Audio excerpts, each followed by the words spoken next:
တွေ့ခပ်ပြီးမြောထားချမလေးအပိုင်သိမ်းမဆုံးပြတ်လိုက်ပြီးမြော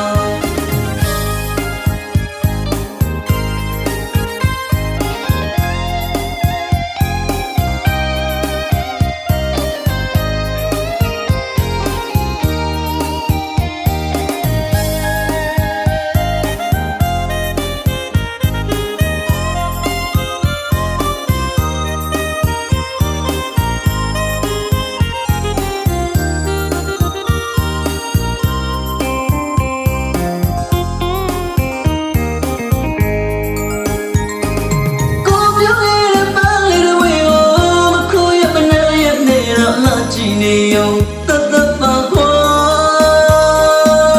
ကိုလာတော့စိတ်စိတ်ချစ်သူဘိုးရဲ့မိုးတွေဟာကိုပြောတဲ့ပန်းလေးတွေဝင်ကိုညှို့နှွမ်းသွားမှဆိုရင်သူဟာ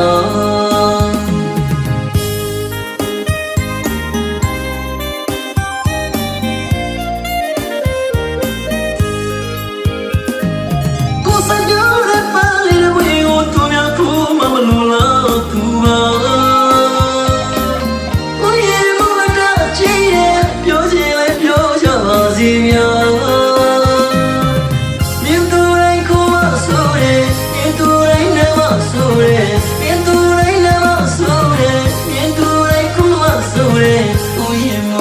တွေ့ခပ်ပြီးမြော